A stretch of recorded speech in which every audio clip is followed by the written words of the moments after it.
Hi good morning. सीधा सौदा के आज के फ्राइडे एडिशन में आप सबका स्वागत है। ये पूरा हफ्ता ये साइक्लोन का इम्पैक्ट पिच पे रहा है, थोड़ा गीलापन रहा, दिक्कत आ रही है। बैक टू बैक हर दिन थोड़ा प्रेशर बढ़ ही रहा है, क्यूज दिक्कत भरे हैं ग्लोबली। और आज भी तस्वीर मोटा मोटी वैसे ही है, बस मूड अच्छा है क्योंकि फ्राइडे सामने है। बाकी अदरवाइज आपकी स्क्रीन पे यूएस के बाजार कल के फिर आएंगे। हम 7वें दिन कल पिट रहे थे, यूएस भी 7वें दिन गिरा। कल यूएस में 1.5 से 3% तक का दबाव, और वो हो क्या रहा है, बहुत वोलेटाइल वहां के बाजार है। वो बार बार वो स्लिप करते हैं। बियर मार्केट मतलब हाई से 20% ज्यादा करेक्ट हो रहे हैं, कल फिर वो वहां से घूम रहे हैं और घूमने के बाद फिर करेक्ट हो रहे हैं। तो थोड़ा सा वोलेटाइलिटी उस जोन्स पे आती हुई कल फिर करेक्ट होगी, बियर मार्केट टेरिटरी में स्लिप हो गए। आज सुबह दिक्कत ये है कि यूएस के फ्यूचर ऐसा नहीं कि एकदम से ग्रीन काम कर चुके कल के प्रेशर के बाद, आज वो सल्क ही कर रहे हैं। तो थोड़ी तस्वीर गड़बड़ है। एसजीएक्स निफ्टी कह रहा है हम थोड़ी सुस्ती के साथ शुरुआत कर सकते हैं, है तो red ticks. SGX Nifty quickly screen पे इंडिविजुअल एसजीएक्स निफ्टी दिखाइए तो समझ में आता है। 34 पे अकेला दिखा दिया करिए। 35 अंक हल्के दबाव के साथ शुरुआत होगी, पर वो थोड़े बहुत इंप्रूवमेंट आ रहे हैं। हमारे मार्केट्स खुलने में ध्यान रखें, अभी भी 1.5 घंटे का समय है, तो नजर रहेगी फ्लैटिश टेरिटरी पर इस समय 1/4% के आसपास के दबाव के साथ एसजीएक्स कामकाज करता हुआ। नीरज जी, मूड कैसा है? दिक्कत भरा मूड दिक्कत भरा है। देखिए 2022 का ये सेकंड लेग है जो मई जून वाले के बाद से अभी चल रहा है और कंटिन्यूएशन में है। कोई संकेत अच्छे नहीं, कंपनीज की कॉर्पोरेट वार्निंग्स हैं। रिजल्ट सीजन कल मैं एक पढ़ रहा था, मैं उसी को ढूंढ रहा था, मुझे वो मिल नहीं रही खबर, जहाँ पे उन्होंने पूरे यूएस की कंपनीज के प्रॉफिट को एनालाइज किया, जो कि क्वार्टर लगातार गिर रहा है नीचे। तो जो ये वार्निंग दी जा रही है, क्यूमुलेटिव तौर पे आप देखेंगे तो उसमें नीचे आ रहा है, उनका प्रॉफिट गिर रहा है, मार्जिन फाइनेंशियल प्रेशर आने शुरू हो गए। हाँ, एकदम आने शुरू हो गए, नंबर्स में दिख रहे हैं अब। जैसे अभी नाइकी का जो रिजल्ट देखा उसी से मुझे याद आया। तो नाइकी कितना उसका प्रॉफिट गिरा 20%, मार्जिन श्रिंक हो गए, तो स्टॉक 3.5% गिरा और आफ्टर मार्केट 10% गिरा है, टोटल 14% नीचे है। तो ये क्या हमारे यहाँ कैंपस एक्टिववेयर मेट्रो ब्रांड से कंपटीशन का डर है? बिल्कुल है। अरे भाई देखो, जो लोग गए होंगे उनको पता है ना कि 2000 वाला माल 6000 में मिलता है वहाँ पे, तो कहीं ना कहीं असर पड़ेगा ही। और महंगाई के दौर में आदमी सोचता है, यूएस वाले नर्वस हो गए। वहाँ पे बोलते पेल्टॉन करके एक और कंपनी ना, जो जॉगिंग ट्रैक साइकिल वाइकिल पे, उसकी बहुत बुरी हालत है। तो ये सब डिस्क्रिशनरी स्पेंड वाला मामला हो गया साइकिल। हाँ, डिस्क्रिशनरी मतलब इतना महंगा आप बेच रहे हैं, मार्जिन आपके हिट हो रहे हैं, क्रूड से डेरिवेटिव्स महंगे हो रहे हैं सब, तो उसके लिए बस मार्केट में वीकनेस है। बॉन्ड यील्ड थोड़ा सा नरम पड़ा था कल, अब फिर से एकदम वैसे ही बना हुआ है, तो कोई रिस्पाइट नहीं है। और पता नहीं क्या हो गया वहाँ पे यूएस में कि फेड के अधिकारी रोज 2-4 सिंपोजियम करके धमकी देते रहते हैं। कल भी दे रहे थे धमकी, भर के आते हैं। कल तो एक बड़ी इंटरेस्टिंग, बुलार्ड साहब ना, फेमस जो सेंट लुई वाले, उन्होंने कहा कि जो अमेरिका का सेंट्रल बैंक करेगा पूरी दुनिया को फॉलो करना चाहिए। जिनका बयान है, रेफरेंस हालांकि वो इंग्लैंड के संदर्भ में कह रहे थे, लेकिन बहुत बड़ी बात उन्होंने कही, और ये कही किसी हद तक ये सच भी कि आपको करना ही पड़ेगा, मजबूरी, हम भी इसलिए तो कर रहे हैं, करना पड़ेगा। सो सिचुएशन एकदम ठीक नहीं है भाई, देखो एकदम सच्चाई है। बाकी अपना मार्केट आज पॉलिसी को भी वॉच करेगा कि 50 है या 35-40 कुछ भी हो सकता है आजकल, इवन नंबर के अलावा ऑर्डर नंबर में भी होता है। हाँ, कुछ भी हो सकता है। तो वैसे ही रखना चाहिए मुझे लगता है, थोड़ा सा दबाव। तो टफ दिन है, बहुत सारे क्यूज हैं ग्लोबली और डोमेस्टिक क्यूज भी बड़े। और सबसे बड़ी बात है वीकेंड, मूड वैसा है और इस तरह का सर 2 दिन। आप जो कह रहे थे ना रशिया वाली खबर, हम लोग आज भी डिस्कस करेंगे, उसमें आज साइन करेंगे और अनाउंस करेंगे कि मैंने ले लिया अंदर, रेफरेंडम तो ओके है, रशिया वाला कर, ठीक है। तो ये सब बातचीत अब 8 बजे करेंगे। मूड बिगड़ा हुआ, बड़ा इवेंट है, स्क्रीन को वॉच आउट करिएगा। पॉलिसी वगैरह सब कुछ आनी है, उसके बाद पता नहीं स्ट्रीट कैसा रिएक्शन दे रहा होगा। रेड और ग्रीन दोनों लेके चल रहा हूं वैसे आज के ट्रेडिंग सेशन में। अब मूड बिगड़ने की एक वजह, नैस्डैक कल 2.5% गिर जाता है, 3% ऑलमोस्ट गिरता है, क्योंकि कंसर्न्स है। एक तो एप्पल, जो हमने कल में बातचीत कर ही रहे थे, आईफोन 14 सेल्स वेल्स ठंडी पड़नी है, उसी का डर। एप्पल का स्टॉक कल 4-5% टूटा था, ब्रोकरेजेस डाउनग्रेड कर रही थी एप्पल को। वो गूगल, वो मेटा, सॉफ्ट बैंक, सारे कंसर्न्स प्रोफाउंड होते ही चले जा रहे हैं। तो मैंने पहले तो आईटी में, अब सोचा था आईटी एक ही पेंट ब्रश से कर दूं क्या, फिर मैंने कहा ऐसा नहीं करते, विप्रो को सिर्फ सिंगल आउट करके रेड लेके चल रहा हूं। मुझे लगता है आईटी लेकिन ओवरहैंग बना हुआ है, ये प्रेशर माउंट अभी भी होगा। कई सारे फंडामेंटल एनालिस्ट कंसर्न थे, वैल्यूएशंस अभी भी प्री पैंडेमिक से ज्यादा स्ट्रेच्ड हैं और मूड बिगड़े ही चले जा रहा है, तो जरा वॉच आउट करेंगे। आईसीआईसीआई बैंक, एचडीएफसी बैंक, हालांकि आज पॉलिसी डे है, थोड़ा सा वॉच आउट करेंगे, लेकिन मैं इनको ग्लोबल क्यूज के लिए अब रेड लेके चल रहा हूँ। बैंक्स में मीनिंगफुल प्रॉफिट टेकिंग आई रही है, पॉलिसी से पहले भी आती हुई नजर आई है, अनलाइकली है वो ट्रेंड बदलेगा, पर वो आज क्या होगा, हो सकता है पोजीशन जिस तरह से पॉलिसी सुनने के बाद स्क्वायर ऑफ हो रहे हो तो थोड़ा सा वोलेटाइल हो जाएगा, पर मैं इवेंचुअली मान रहा हूँ कि अभी भी रेड रखने चाहिए। तो आईसीसी और एचडीएफसी बैंक बढ़िया फंडामेंटल वाले बैंक से कोई इशू ही नहीं है मुझे उसमें, लेकिन आज ग्लोबल क्यूज के चलते हैं। टाटा मोटर्स का डीवीआर, अब इसके अपने सेट ऑफ चैलेंजेस हैं, ये अब भी दिक्कत है ग्लोबली, हम जो दिक्कत ले रहे हैं सारी की सारी सरदर्द वो इम्पोर्टेड, तो वो कंसर्न्स स्टॉक पे रह रहे कि आपने नोटिस करा ही है, टाटा मोटर्स जो ऑर्डिनरी शेयर्स हैं उस पर वे कर ही रहा है, तो डीवीआर भी इन टैंडम मुझे लगता है थोड़े से कंसर्न्स रहेंगे। वो यूके को लेकर कंसर्न्स बढ़ रहे हैं, यूएस को लेकर कंसर्न्स बढ़ रहे हैं, चाइना अपना सरदर्द बनाया हुआ है खुद ही, तो ये सब प्रेशर्स हैं। रेडिंगटन रेड लेके चल रहा हूँ। रेडिंगटन ने अब आईफोन 14 वगैरह इस सब की जगह हरकत आते हुई नजर आई थी स्टॉक्स पे, और अब ये कंसर्न्स बन रहे हैं, डिस्क्रिशनरी स्पेंड को लेकर ग्लोबली कंसर्न्स हैं।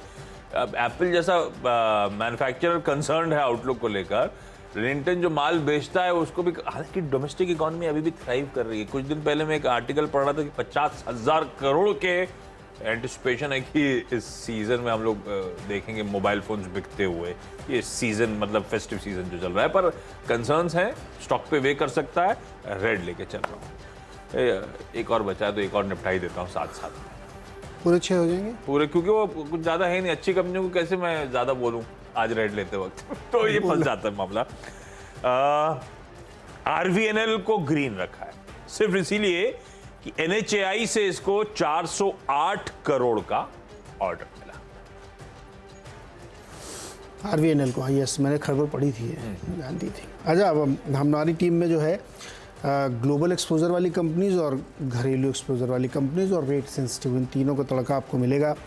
बहुत ज़्यादा दिमाग नहीं लगाना चाहिए, कॉमन सेंस मार्केट में प्रिवेल करना चाहिए।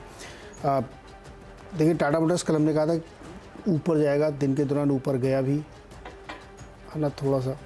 अब आज मुझे लगता है फिर वो नीचे आएगा, क्योंकि फिर से वही परिस्थितियां बदल गई सारी। कल वो एक सेंटिमेंट पॉजिटिव था, कोई मायने नहीं था, लेकिन वो हम पिटे हुए थे तो सेंटिमेंट्स प्ले कर, हाँ वो सेंटिमेंट दोपहर बाद फिजल आउट हो गया है। अब यूएस में फिर वही है, प्राइम मिनिस्टर वहाँ ये कह रहे हैं कि हम अपने स्टैंड में कोई चेंज नहीं लाएंगे। यूएस वाले कह रहे हैं कि पूरी दुनिया के सेंट्रल बैंकर्स को हमारे हिसाब से बिहेव करना चाहिए। तो जो भी ग्लोबल एक्सपोजर की कंपनीज़ हैं, परिस्थितियाँ अच्छी नहीं है तो इतना दबाव रहेगा, इसीलिए टाटा एडीआर वगैरह देखिए ना, इनका खूब फिसला हुआ है। एडीआर रखिए, टाटा स्टील में भी प्रेशर देखने को मिलेगा, मदरसन सुमी भी मुझे लगता है कि इसी दबाव में रहेगा। भारत फोर्ज को ध्यान रखिए, देखिए यूएस का इनका बड़ा एक्सपोजर रहता है, लेकिन यूएस में देखिए बहुत तेज़ी से चीज़ें नीचे आ रही हैं, प्रॉफिट वार्निंग्स कंपनियों की तरफ से आ रही हैं। अब वो ऑटोमोबाइल में भी इतना कोई बहुत ज़्यादा ग्रोथ नहीं है, तो दिक्कत वहाँ पे आएगी इनके लिए, तो उसका असर भारत फोर्ज में भी देखने को मिलेगा। अगले दो स्टॉक जो हीरो मोटो टीवीएस मोटर्स हैं, वो अपने यहाँ की रेट सेंसिटिविटी की वजह से अनुमान ऐसा है कि रिजर्व बैंक 0.5% ब्याज दर बढ़ाएगा।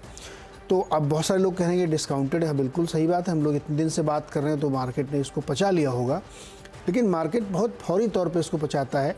कभी के लिए भी ये हमेशा ध्यान रखिएगा कि इमीडिएटली इंटरडे के लिए पच गया, 1-2 दिन नहीं आया, लेकिन ब्याज दरों के बढ़ने का इम्पैक्ट लैग से आता है। लैग से मतलब 10-15 दिन बाद समझ में आता है, जब आपकी ईएमआई बढ़ जाती है तब आपको लगता है अच्छा कुछ गड़बड़ हो गया है। तो जितना ब्याज दर यहाँ बढ़ रहा है उससे जो स्पेंडिंग है उस पर फ़र्क पड़ेगा। अब आप कहेंगे कि साहब इससे हुंडई की, किया मोटर्स क्या को नुकसान होगा? नहीं होगा। रूरल इकॉनमी हमारी अभी मुश्किल में है, वहाँ उतनी अच्छी जॉब ग्रोथ नहीं, वहाँ उतनी अच्छी अर्निंग्स नहीं है लोगों की, इसलिए आप देखिए टू व्हीलर अंडर परफॉर्मर है लगातार 2 साल से, इसलिए इन पर ज़्यादा दबाव पड़ेगा। तो हमें लगता है कि रेट सेंसिटिव है ये और इस पर प्रेशर पड़ेगा। तो फिलहाल आप स्क्रीन पर लगा के रखिएगा, देखते हैं आरबीआई की पॉलिसी में क्या क्या निकल के आता है। तो 6 स्टॉक मेरे भी हो गए। क्विकली एक ब्रेक के बाद अगले 4 स्टॉक्स।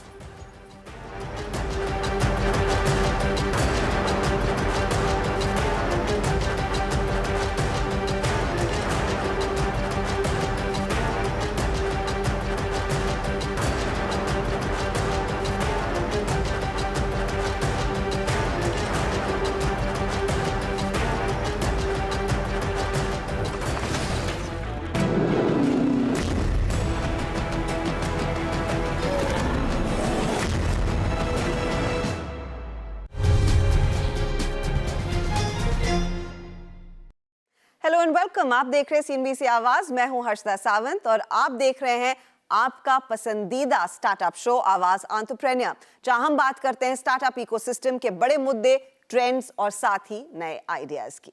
स्टार्टअप की दुनिया में सबसे ज्यादा चर्चा आजकल हो रही है फंडिंग विंटर की, यानी कि ऐसा माहौल जहां फंड जुटाना बेहद मुश्किल हो रहा है। लेकिन इस विंटर में सुनहरी धूप ब्यूटी सेगमेंट में खिली हुई है। पिछले 6 महीनों में जहां पूरी दुनिया मंदी के साए में जी रही है, वहीं भारतीय ब्यूटी स्टार्टअप्स ने अच्छा खासा फंड जुटा लिया है। मिसाल के तौर पर पर्पल, जो बना है देश का 102nd यूनिकॉर्न, कंपनी ने हाल ही में $33 मिलियन का फंड रेज किया। इससे पहले मई के महीने में शुगर कॉस्मेटिक्स ने $50 मिलियन के फंड जुटाए। वहीं vegan beauty product startup plum ने मार्च के महीने में $35 मिलियन का फंड रेज किया है। यानी कि पिछले 4 महीनों में इन कंपनियों ने कुल मिलाकर $100 मिलियन का फंड रेज किया। अब इन कंपनियों के वैल्यूएशन पर अगर हम नजर डालें तो सबसे आगे इस $1 बिलियन क्लब में नायका का नाम आता है। कंपनी लिस्टेड एंटिटी है। $8.8 बिलियन पर दरअसल नायका का वैल्यूएशन इस समय खड़ा है। यही नहीं, पर्पल का वैल्यूएशन हाल ही के फंड रेज के बाद करीब $1.1 बिलियन पर आ गया है। इसके पीछे है शुगर कॉस्मेटिक्स, जिसका वैल्यूएशन लगभग $500 मिलियन पर आका जा रहा है, तो प्लम का वैल्यूएशन लगभग $250 मिलियन पर खड़ा है। इन वैल्यूएशन और इस फंड रेस से जाहिर है कि इस सेक्टर में ग्रोथ का खूब पोटेंशियल है। अब पोटेंशियल की बात करें तो 2022 यानी कि इस साल में भारतीय ब्यूटी सेगमेंट में तकरीबन $25 बिलियन का मार्केट देखने को मिलेगा। और अगर आप 5 साल आगे बढ़ेंगे यानी कि 2027 में ये मार्केट $33 बिलियन से ज्यादा होगा, यानी औसतन 6% से ज्यादा की CAGR ग्रोथ। अब सवाल यही है, इस तरह की ग्रोथ को कैप्चर करने के लिए क्या बड़ी कंपनियां आगे रहेंगी या फिर स्टार्टअप्स का शेयर बढ़ने वाला है? इसी पर बात करने के लिए मेरे साथ है यूनिकॉर्न पर्पल के फाउंडर मनीष तनेजा और साथ ही शुगर कॉस्मेटिक्स की को-फाउंडर विनीता सिंह। आप दोनों का ही स्वागत है। कांग्रेचुलेशंस आप दोनों को, जहां पर दुनिया भर में और स्पेशली भारतीय इकोसिस्टम में बात हो रही है कि फंड रेज करना बहुत मुश्किल होगा। आप दोनों ने बहुत ही बड़ा फंड रेज किया है और काफी तगड़ा रिस्पांस इन्वेस्टर्स से मिला है। Manish, congratulations on being a unicorn too. क्या वाकई में मुश्किल था? कुछ फंडिंग विंटर जैसी फीलिंग महसूस किया आपने? फंड रेजिंग इस साल थोड़ा डिफिकल्ट है कंपेयर टू लास्ट 2-3 इयर्स। हमारे लिए स्पेसिफिकली उतना डिफिकल्ट नहीं था because of the performance of the business. You know, हमारा business almost 100% year on year से बढ़ा है from last year to now. So and बहुत ही अच्छे यूनिट इकोनॉमिक्स के साथ बढ़ा है, तो हमारे लिए उतना डिफिकल्ट नहीं था। बट शायद हमारे लिए और भी आसान होता अगर ये फंडिंग विंटर ना होती तो I agree with you, there is some pull back on the investors side. People are holding back on investing. लोग वेट कर रहे हैं कि कैसे इन्फ्लेशन पैन आउट होएगी, कैसे ग्रोथ आएगी अगले 12 से 24 महीने के अंदर। सो थोड़ा सा मैं जरूर मानता हूँ कि थोड़ा सा मंदी है कैपिटल मार्केट्स में, जिसके कारण फंडिंग थोड़ा सा स्लो हो रहा है। विनीता, आपके लिए एक्सपीरियंस कैसा था जब आपने फंड रेज किया मई में? सो हाय अर्शदा, मैं और मनीष, हमारी जो कंपनीज हैं वो हमारी 7 साल हो गए शुगर को। मनीष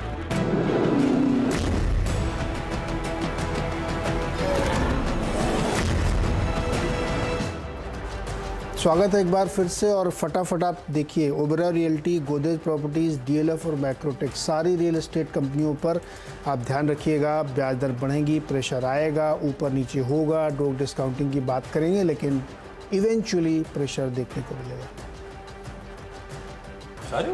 अब धमकी मिली, जल्दी जल्दी करो, समय नहीं है। और बोलिए रियल एस्टेट। अच्छा, बजाज इलेक्ट्रिकल्स ऑर्डर बैक किया है पावर ग्रिड से 300-350 करोड़ रुपए का, उस स्क्रीन पे दिलाएंगे। अब मैं सारे ग्रीन ले रहा हूं, आधी रेड आधी ग्रीन।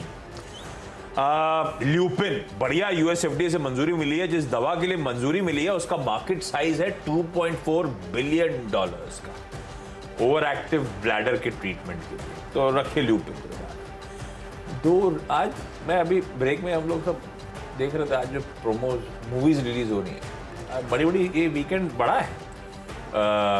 विक्रम वेदा और वो PS1, उसका खैर तमिल वर्जन अपनी जगह, ये इसीलिए कल शायद ये स्टॉक अच्छे खासे हरकत में आ रहे थे। दोनों बहुत बिग बजट रिलीजेस आज स्केड्यूल्ड, होपिंग ये स्टॉक्स इवेंचुअली शायद इन ग्रीन कामकाज करें। कल तो वैसे भी हरकत में आए थे पर फिजल आउट हो गया था मोमेंटम। देखते हैं आज फ्राइडे का दिन खत्म कर रहा हूँ टीम को इन दोनों मल्टीप्लेक्स ऑपरेटर्स के साथ। ब्रेक के उस पार टीम्स का एक क्विक रैप अप।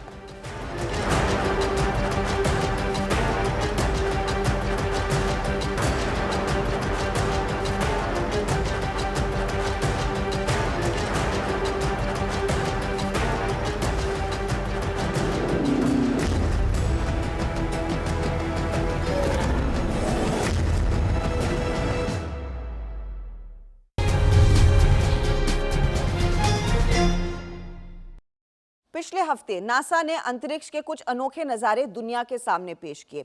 ब्रह्मांड की high resolution images James Webb space telescope से ली गई और इन तस्वीरों की खूबसूरती ने ही आवाज एंटरप्रेन्योर को फिर इंस्पायर किया है कि आपके सामने भारतीय स्पेस टेक की झलक पेश की जाए। स्पेस टेक्नोलॉजी में इस तरह की हो रही तरक्की से यूनिवर्स के कई राज सामने निकल कर आ रहे हैं। इंडस्ट्री भी तेजी से बढ़ रही है। ग्लोबल लेवल की बात कीजिए, 2018 में ये स्पेस इंडस्ट्री $360 बिलियन की थी, जो 2026 तक $558 बिलियन तक बढ़ने का अनुमान है। इसके मुकाबले भारत की स्पेस टेक इंडस्ट्री पर नजर डालिए। 2020 में लगभग $10.4 बिलियन का ये मार्केट था और अगले 4 सालों में ये यानी कि 2024 तक $50 बिलियन तक पहुंचने का अनुमान है।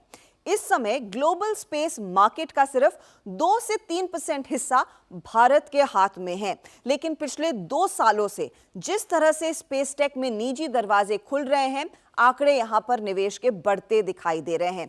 इसरो के साथ 60 से ज्यादा स्टार्टअप्स रजिस्टर हो गई हैं। भारत में अकेले 120 कंपनियां हैं जो स्पेस टेक में काम कर रही हैं। इन्वेस्टमेंट पर ध्यान दीजिए, 2020 में यह आंकड़ा $22.5 मिलियन का था और 2021 में यह बढ़कर $67.2 मिलियन पर आया, यानी कि एक ही साल में 198% से ज्यादा की ग्रोथ।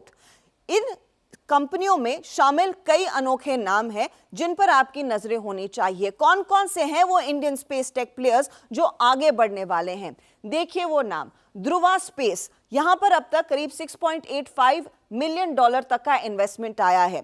स्काई रूट एरोस्पेस में $17 मिलियन तक का इन्वेस्टमेंट आया है। इसके अलावा जो और अग्रसर कंपनियां हैं उनमें आंकड़े और भी बढ़ते हुए दिखाई देंगे। अग्निकुल है, इसके अलावा पिक्सेल जैसी कंपनियां हैं और ये आंकड़े देखिए। अग्निकुल ने अब तक करीब $14.5 मिलियन का फंड रेज किया है। $33 मिलियन से ज्यादा का निवेश पिक्सेल में आया है।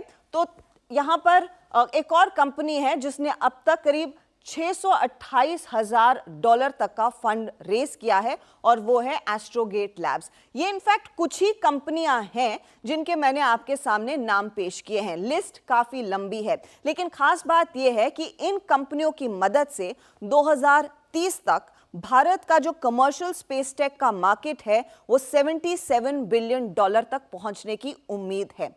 स्पेस टेक में उभर रहे इन्हीं मौकों पर आज हमारा फोकस है और मेरे साथ हैं अग्निकुल कॉस्मोस के co-founder and CEO Srinath Ravichandran और साथ ही पिक्सेल के founder and CEO Awais Ahmed. आप दोनों का ही स्वागत है and welcome back to Awaaz entrepreneur. पिछली बारी जब आपसे बात हुई थी उसके बाद आप दोनों की कंपनियों में काफी कुछ बदला है और आजकल तो of course everyone's going giddy looking at those space web images. तो जितना एक्साइटमेंट स्पेस फैंस के बीच है, आई एम श्योर उससे ज्यादा या ट्रिपल एक्साइटमेंट आप दोनों की कंपनियों में और इंडिविजुअली होगा।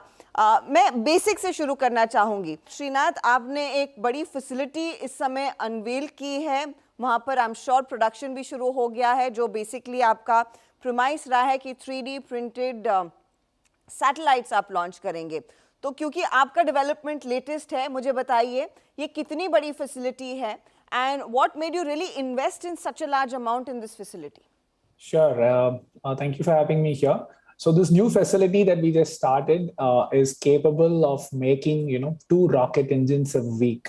And these are, I think, facilities that will enable 3D printed rocket engines to be made under one roof. So raw material से शुरू करके until the last point where the whole engine is done will be done under one roof.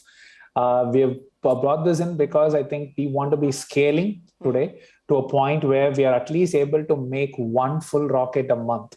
And that will take 8 engines a month because each of our rockets have 8 engines in total. So that is what this current, ramping up and this production facility is about. So for us, it marks a step into, moving on from testing and R&D into a little more into production.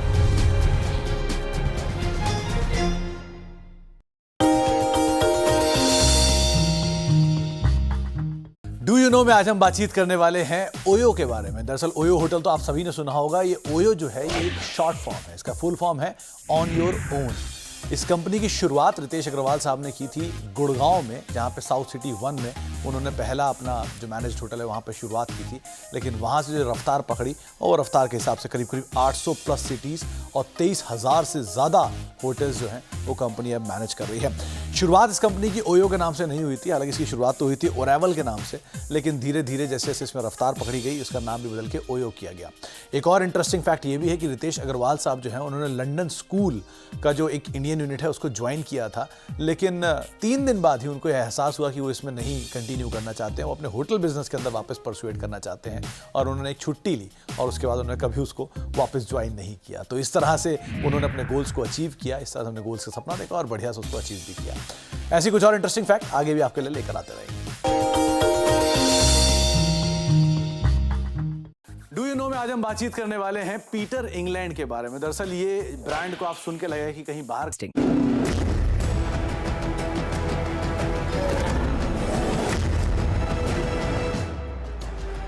Break के बाद आपका स्वागत है। मेरी 10 की team आपकी screen पर आएगी। एक मिला जुला रुझान लेके चल रहा हूं, पर इंपॉर्टेंट दिन है, इवेंट्स पैक्ड है, आप वॉच आउट करिएगा। Wipro, ICICI, HDFC bank, Tata Motors का टीवीआर और रिडिंगटन, ये सब रेड। खबरों के चलते लार्जली ये सारे ग्रीन वाले stocks. RVNL, Bajaj electrical orders back करने के चलते, ल्यूपिन, यूएसएफडीए नॉट, और पीवीआर और आईएनएक्स वीकेंड है और कुछ बड़ी रिलीजेस शेड्यूल्ड हैं इस वीकेंड। हाँ, global exposure, rate sensitive stocks और पॉलिसी और दुनिया सारे रेड हो गए। आज नवरात्रि का ग्रीन डे है यार, कुछ तो ख्याल रखते। पहले याद दिलाते हैं, 10 के 10 ग्रीन बनाए थे। Tata motors, Tata steel, Motherson Sumi, Bharat forge, ये सारे जो है जिनका ग्लोबल एक्सपोजर है और वहाँ की वजह से मेरे दबाव रहेगा। भारत में 2 व्हीलर कंपनीज खास तौर पे ध्यान रखिएगा और real estate, Oberoi, Godrej, DLF, Macrotech, क्योंकि ब्याज दरें अगर बढ़ती हैं तो फिर उस इमीडिएटली आपके ईएमआई पे असर पड़ता है। तो मुझे लगता है इसलिए इन पे भी दबाव रहना चाहिए। आज पूरा रेड है।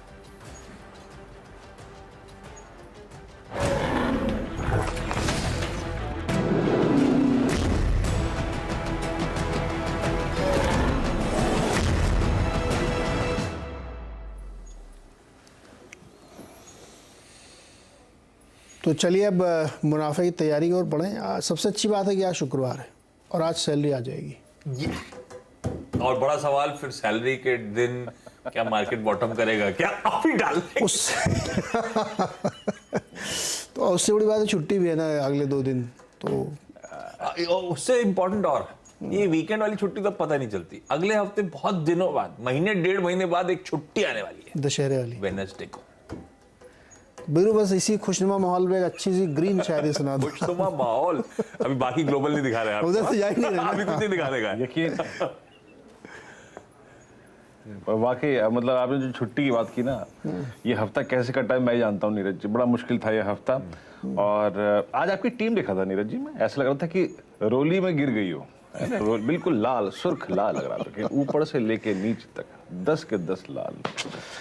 क्या सूरत हाल है वो टीम बता रही थी। खैर आज की जो लाइनें हैं अर्ज करता हूँ कि रहिए तैयार बरखुरदार, ओहो क्या टीम है जनाब, लाल लाल लाल।